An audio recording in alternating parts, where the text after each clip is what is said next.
Hi everyone, Tom Kreager with the Tennessean. Welcome to the Bootleg presented by Farm Bureau Health Plans. This is our weekly high school football show. It's week 7, y'all. It seems like it's like 100-degree temperatures. It seems like it's preseason, but it's week 7. After this week, have a lot of schools taking fall break. I think some fall breaks may have already started. But big games. This might be the biggest round of games of the season from what I've seen. But we're going to start with our game of the week is going to be Lipscomb Academy at CPA, bringing in CPA football coach Ingle Martin. Ingle, welcome to the show. Yeah, thanks for having me. You guys might be the best 1-5 team in the state with a look at who you have played. What were you thinking when you made the schedule? Well, whoever made the schedule, I'm going to have a long conversation with them at some point. But no, it's been great. Every year, we try to look at it as every team's got their own identity. We don't really look in the past. We don't look in the future. And so, for us, 2019 is about our 17 seniors and the rest of the underclassmen. And every week we try to set the bar as what is your best effort and how is your best attitude going to affect that effort. We don't really try to look at the results, which is hard. We know we have 4 games that we have to win to help us in November.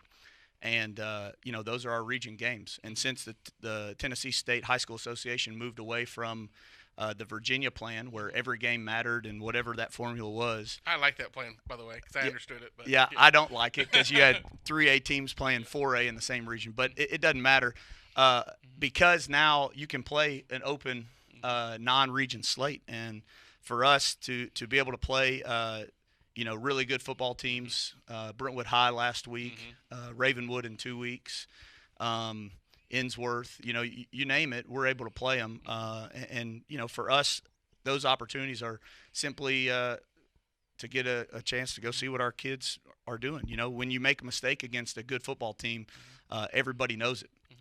Sometimes when you make a mistake and you win, or you make a mistake and nobody really notices because you made a guy miss that should have tackled you, it's hard to get a kid or a coach or even the head coach to believe that, hey, we need some improvement. And this year we've seen all of our flaws, and to our kids' credit, they've hung tough. They've worked really, really hard in the weight room, on the practice field, and they believe in what we're doing, and we're excited about it. This has kind of been and I know I'm going to forget one of them. Hopefully you can let me know who I forgot. But this has kind of been the who's who of football who you played. I mean, you start with ECS, who's one of the favorites, in the D2AA where you're at, out of Memphis. You've played Innsworth. You've played Brentwood. You played the team out of Florida that was defending or yeah, they were state champs in 2017 and runner-up last year. Yep. And I'm missing one. Independence and Ravenwood. Yeah. Independence has won 5 straight. Yeah. Maybe the hottest team in 6A right now, the way they've played. You got Ravenwood in 2 weeks. That's just your non-region schedule. You've already played a really good BGA team, and now you got a Lipscomb. I mean, you can't say that come November, if you guys are in the playoffs, you can't say that you're not battle-tested. Well, the fun thing is we've already had our playoff celebration party. I told the boys in July, pressure's off. You already made the playoffs. The way that our bracket's set up, every team in our region makes it. So pressure's off. We've made the playoffs. Really, those 4 games in our region are for seeding. The winner of our region has the number 1 seed, gets to host throughout the playoffs. That's a huge advantage. Everybody who's been able to host knows that, and everyone who's had to get on the road and travel knows that. So really, we're looking at those 4 games, and it's a balance. Like I said, the 6 non-region games, we want to compete. But the real thing is putting our kids in some situations where adverse things are going to happen, and we want to see how they respond. We want to see if they're going to keep fighting. We want to see if Monday morning after a loss, how do you practice? How do you practice Tuesday? And so far, we've been very pleased. Our kids are making positive steps and building on the successes that we've had. I would think by the time you get through these 10 games with who you play in the non-region, of course, who's in your league, you got to go in there and say, guys, there's not many things that you guys haven't been played against or type of player you've seen it all. There's no question. We played against future NFL players this year. The team from Florida had some amazing talent. Innsworth has some amazing talent. And so when you have the ability to tackle those guys or to try to beat them on routes, you're playing against the best. And so, that first game of the year against ECS is probably the most veteran team in our league. We got to see what that looks like. They're 260, 270 across the board up front with a 300-plus pounder that's got a bunch of Power 5 offers, Clemson and Alabama, to name a few. So getting to see all of that, I think our kids are going to be ready. We're not going to have to play Alabama or Clemson. So the good thing is our kids have seen it. They've had some success against it, and I think we've continued to get better. So this week you get Lipscomb. I think it's your homecoming. Big crowd. Lipscomb's 4-1. Lone losses to Pope John Paul II. I think they've got a quality win in. I thought the Page win for them. From what you see on film, they're very different from what you've seen in the last couple of years. What do you take out of what you've seen in them? Well, I think the biggest thing is football's been in that community, and it's been important in that community for a long time. Coach McAdams had Lipscomb as one of the top 10 programs in the state for a really long time. So the football was there. The last couple of years that they've gone down a little bit, but they've got tremendous talent. And I think they've added to that this year with some kids moving in and whatnot. But the biggest thing is those guys are playing hard. I think the new coaching staff has just infused some energy into their community. But the bottom line is that when football is taken seriously at places, I think it raises the bar at others. And so, Lipscomb has responded to kind of where they were at, and I think so far it's paid off for that community. The one thing I heard about y'all's win against BGA is that you played really physical brand of football, especially on defense, and that's the one thing. Hey, that's the one thing. It doesn't matter how talented a team is; everyone can play physical and play aggressive on defense and offense. Yeah, again, the two things that we're worried about, and my 7-year-old and my 9-year-old can recite them to you, but we're worried about their effort and their attitude. That's it. And so far in the games, we've had tremendous effort defensively. That has increased each week. We had a bunch of missed tackles early on. In the last couple of weeks, we've kind of cut down on that. Kids are getting more confident taking those live reps against really quick guys. But the biggest thing is that practice habit. And Coach Taylor and our defensive staff, it's always for the 8 years that he's been at CPA, they have always gotten better throughout the year. And I know that when it's the defense's turn to practice, that they're getting everything they can out of those boys. And our seniors, I think we put them in a tough spot. And I don't want to make like that's really easy to do. When you're a senior and you have to get up Monday morning and your team lost the game on Friday night, it's hard. But our kids have been working on not putting their identity in their performance, their identities in their relationships with each other. Okay, how hard am I practicing? How hard am I going? How hard am I studying? And I think the seniors have bought into that, and it showed. The kids, again, showed up last week against – you said Independence was the hottest team. I think after Brentwood beat Ravenwood, they probably were the hottest team. But Brentwood is going to be at least a third round, probably a semifinal team in 6A. And our kids played hard last week, so we're really proud of them. And, again, excited about Friday night, a region game, one of the four that matter. You got 17 seniors, and I think a lot of great players there, but probably one of the most important one is on the front line. You've got was it Jarrett Matthews, like a 3-year starter at center. It starts with him, I guess, on that offensive line for you guys. Yeah, Jarrett, he's a guy that has gotten every ounce out of himself. He's worked his tail off in the weight room in the off season. He works hard, and the guy's a leader. He communicates. And there's nothing that he hadn't seen. Being a 3-year starter, he's seen every front, every twist, every stunt. And Jarrett is a fighter. He battles. I think he's got one of those rare kind of combinations of talent and work ethic that the really good ones have. And he's going to be a really good college football player somewhere. We're kind of waiting to see where that is. Is he going to play both ways for you, or do you keep him just on offense? Yeah, all of our kids will play both ways. We train all of our kids in offense and defense, and the biggest thing with that is, we just want to be able to put someone in a situation if we need to. Conditioning-wise, when you look at this first half of the season, it's been hot, like every week. How do you keep them hydrated and conditioned where you don't? I mean, I've seen a lot of games this year where second half is about who cramps the least. It seems like. Yeah, and that really started the day after Memorial Day. Coach Brian Epps is our head strength and conditioning coach, and he's been doing it a really long time. And there's nobody that I trust more with our kids than him. And they've been working at that. He is frequently communicating the importance of proper hydration and proper sleep. And so that's something that those boys have heard, especially the seniors now, for 4 years. And so all the science proves to the cumulative effect of keeping those things where they're supposed to be, and getting 8 hours of sleep. A lot of science is starting to come out about how important sleep is. So they're getting all of that. And the biggest thing is again, those guys, those seniors are believing in what we're doing. And they're working at it. And if we practice the way that we're supposed to practice, you don't have to do a lot of conditioning. And certainly if you play the way you're supposed to, you don't have to do a lot of conditioning. You guys were fortunate. Look at last year. You had, I imagine you had a lot of times where you were able to sub in and out. How much has that helped where some of those guys maybe didn't get a lot of reps, but at least they were able to get some reps last year in at times during the season? Yeah, I think anytime you can get some experience, that helps out a lot.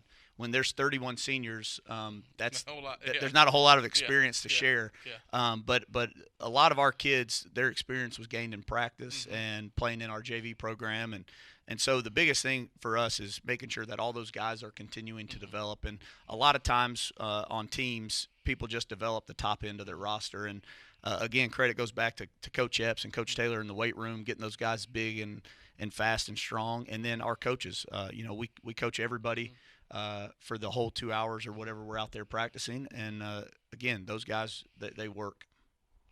We talked about this on the phone the other night.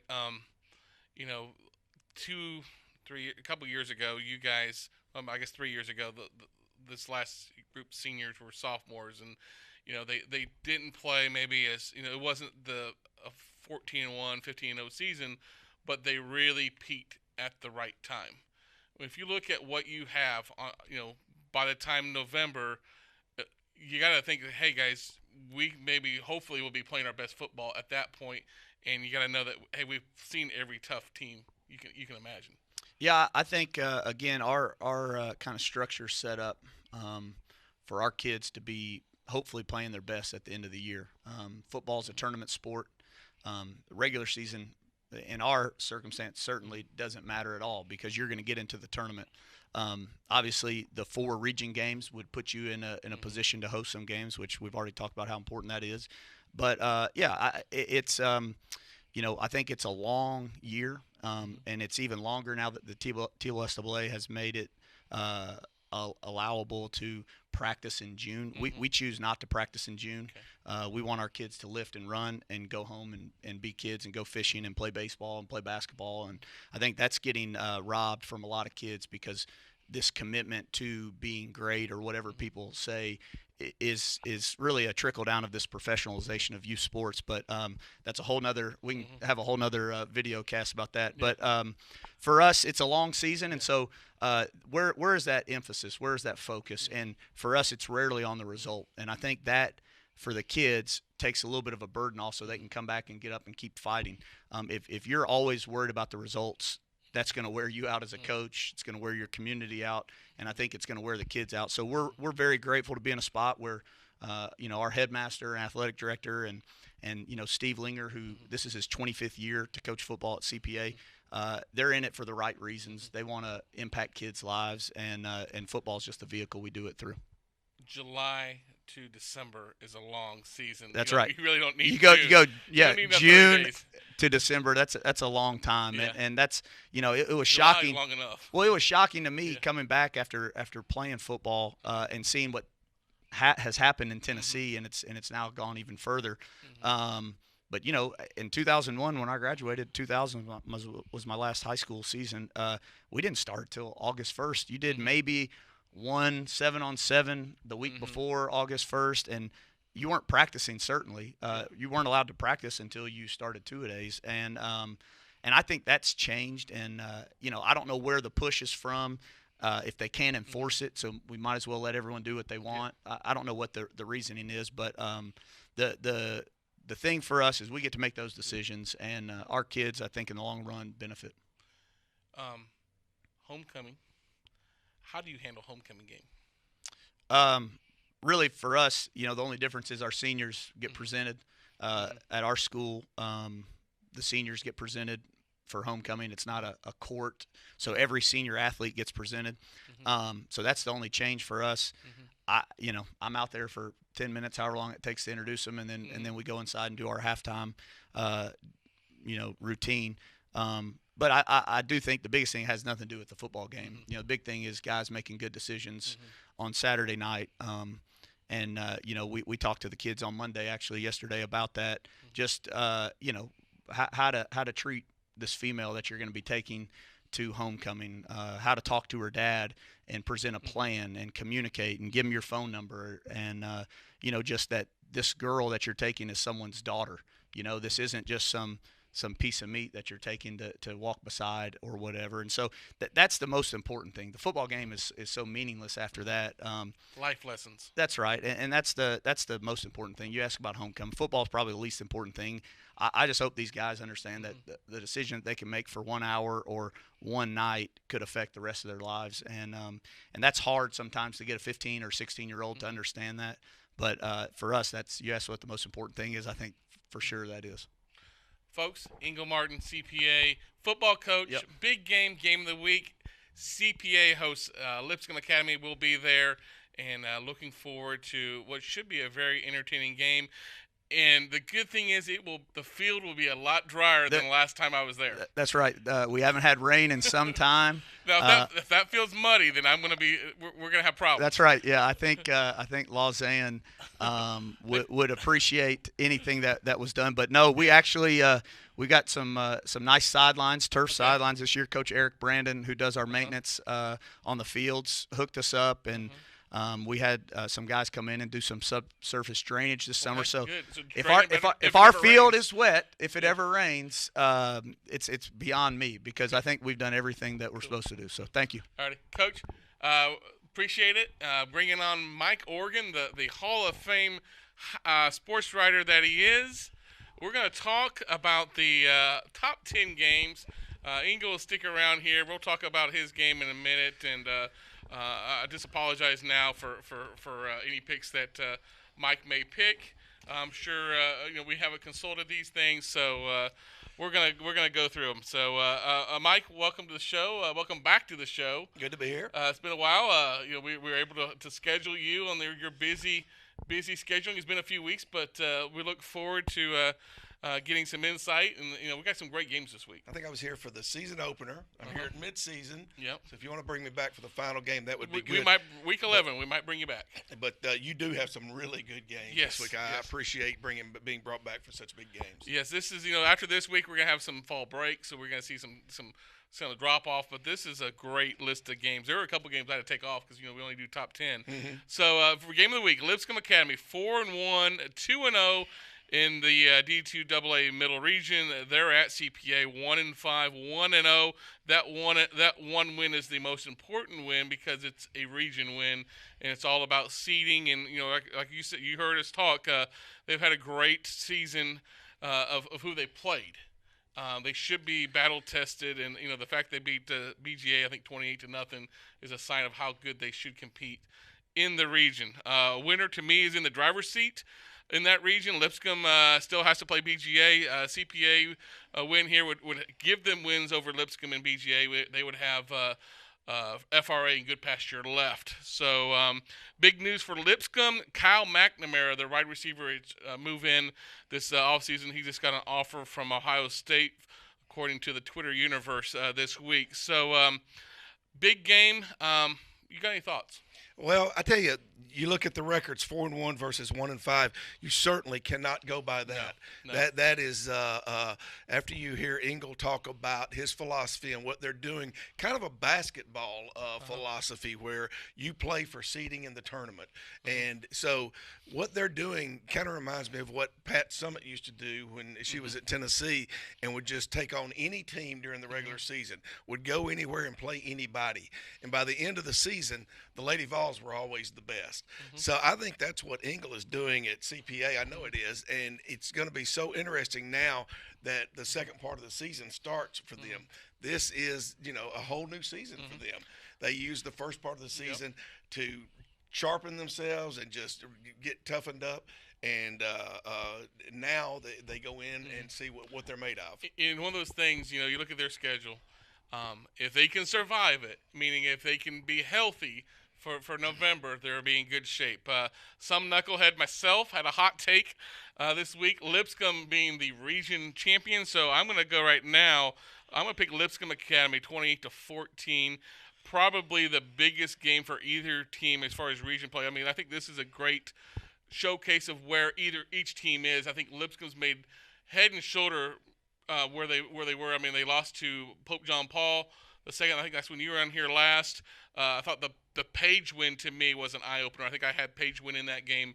That was an eye opener to me because I think Page is a really good 5A program. So 28-14 for me. I knew Lipscomb was going to be better, obviously. I bought into the hype, and the hype turned out to be realistic. And I think Lipscomb Academy is about as good as we expected them to be, maybe even better than we expected them to be.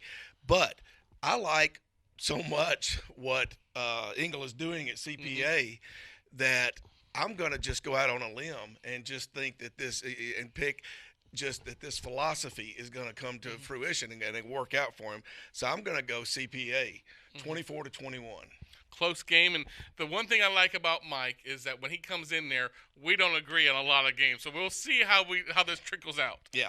All right. Next game we're going to talk about. This is the Thursday night game. This is the national TVs on ESPN2, 7:00 kickoff on Thursday. Brentwood Academy 5-1, 1-1 in the region. They go to Knoxville Catholic 3-2, 0-2. It's kind of a who's who of the top college prospects for this year and the next couple of years. The interesting thing to note, this is Catholic's first year in Division II. Both their losses are to region opponents. The big news to me, a side note. D2 AAA. This is the big news on D2 AAA. McCauley's Jay Hardy got the big cheap shot last week against Georgia, against a Georgia high school team. Suffered a knee injury. He's out 4 to 6 weeks. Of course, they play Baylor, their big rival. We can't have that sort of stuff in high school football. I would hope someone in the Georgia Association would step forward and say it's time to maybe sit someone a week or two, because that, looking at the replay, there was no reason for that type of play. Sit someone and look at the coaching staff and see if that was ordered, if that was mandated, and maybe delve into that. But it was unfortunate that it was a Georgia team that, the TSSAA doesn't have any jurisdiction over. But like you said, hopefully Georgia will step up and do something. Devin Curtis is the big name out of BA, linebacker for them, leads one of the leading tacklers in the area. Didn't play a whole lot last week in that West Toronto prep game. Also, shout out to BA, win number 500 this past week. Right. Big win for them. They got a win to keep pace with McCauley and Baylor. I say BA 35, Catholic 17. I knew that was going to happen when I saw this game. I knew that with those two region losses for Catholic that we were going to agree on this one. So, unfortunately, right. I'm going BA too. I just can't find any chinks in BA's armor. I was talking to one of their coaches this past week. Just a solid football team, top to bottom. I'm going BA 28-21. Best game in Nashville. East Nashville at Pearl-Cohn. Both teams 6-0, 2-0 in Region 5-3A. The winner should be your region champion. Of course, East Nashville still has to play Stratford. Looking at what Pearl has left, they've already beat Stratford. They really have nothing left in their way if they win this week. Martina Owens, 1,000 yards passing. Big performance Saturday against Hillsborough in that 47-40 defensive battle. 15 touchdowns, 3 interceptions for the year for them. I like Pearl. I like them 28-13. I think that might be a little conservative, but I think the Berrien Brown kid had a little bit of an ankle sprain late. I'm saying Pearl Cone 28-13. I like Martina Owens, 1,000 yards passing, 15 touchdowns, 3 interceptions. Berrien Brown, 318 receiving yards. What's your take? You know what? I like Pearl Cone. Just an offensive machine. So many weapons on that team, and I think they've just got just a little bit more incentive this week because after this week they could maybe take the brakes off and just kind of coast on in. So while I like East Nashville and I like what East has done this year, I'm going to go Pearl Cone, but also in a close game, 28-21. Okay. The thing with Pearl is they've already neither team has taken their open week, so that's coming up for both of those. Of course, Pearl kind of had an open week. They had that forfeit win over Republic 2 weeks ago. Oakland at Blackman, 6-0, 3-0 for Oakland. Blackman 3-3, 3-0. Winner is likely your 3-6A champion. Oakland still has to play Riverdale. I like Oakland in this game. They may be the best team in the state right now, according to our Super 25 poll. Oakland 27, Blackman 7. Yeah, I think Oakland's the best team in the state, and I just don't see how you can pick against them. Big Murfreesboro battle, but I like Oakland 28-7. Region 5-6A, possibly your region championship right here. Cane Ridge 4-2, 4-0 at Smyrna 4-2, 3-0. Cane Ridge is your likely Region 5-6A champion with a win. Smyrna still has to play Stewart's Creek. Xavier Clemens, 881 passing yards. Of course, he missed really the first 2 weeks of the season with a knee injury. 14 touchdowns, 3 interceptions. This is a different Cane Ridge team that we're used to the last couple of years with the run game. They're airing it out, and they got 3 receivers doing a great job for them. Yeah. Who you got? Cane Ridge 34, Smyrna 14. Yeah, I like Cane Ridge too. 2 teams closely in proximity wise, but I think Cane Ridge is. I like the more versatile offense, and I'm going to Cane Ridge 21-10. Okay, Brentwood at Independence. This to me is the coin flip game of the week. I think Independence has won 5 straight. Brentwood's won a couple huge games. Beat, of course, CPA last week before they beat Ravenwood. I like this Independence team. They've won 5 straight. Ethan Cash had back-to-back 300-yard games. That came to an end, I believe, last week against Hendersonville.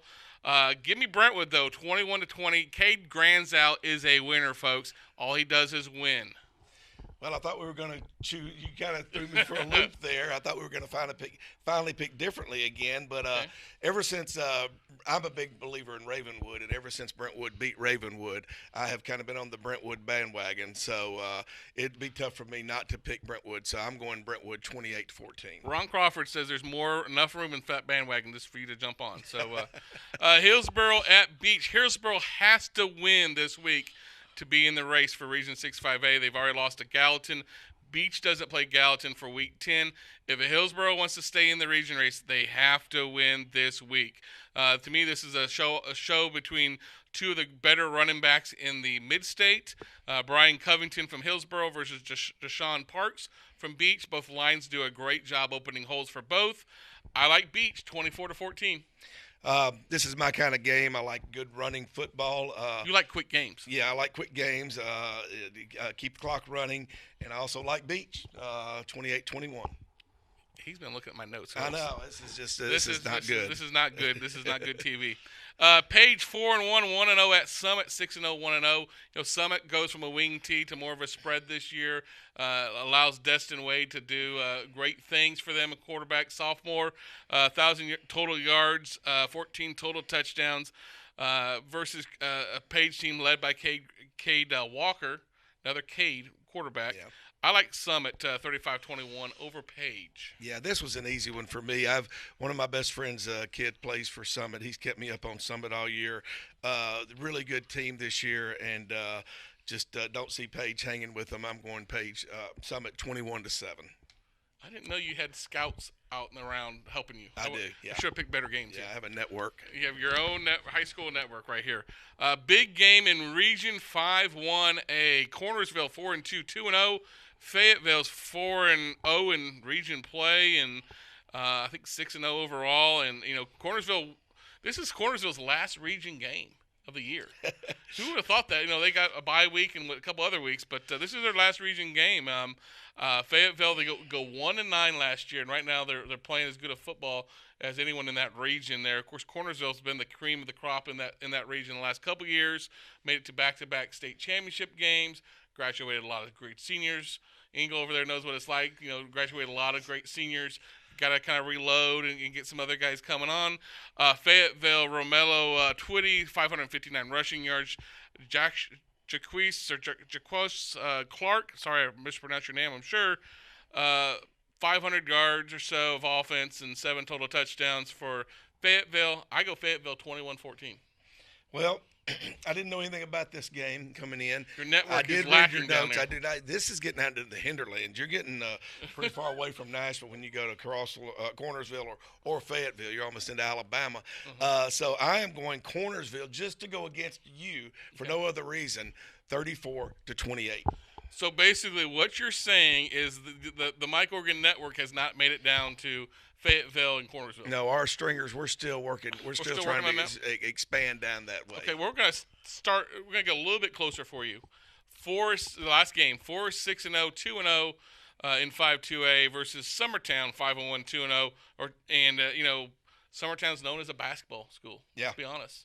Oh, well, when I was in high school, they didn't have a football team when you were in high school. Summertown didn't have a football team. They've only been around for the last handful of years. For football. Gavin Knight for Summertown, 538 yards, 3 touchdowns to lead Summertown. I like Forest here. I think this might be a low-scoring game, 14-7. Well, it's because of Gavin Knight that I like Summertown. So I'm going Summertown 20-14. Okay. He's Mike Organ. I'm Tom Kreager. I'd like to, again, thanks to you can stick around here for just a second. Jumping off a little early. Thanks again to Ingle Martin, CPA football coach. Again, game of the week will be Lipscomb Academy at CPA, 7 o'clock kickoff, homecoming. And you've been watching The Bootleg presented by Farm Bureau Health Plans. We'll see you next week.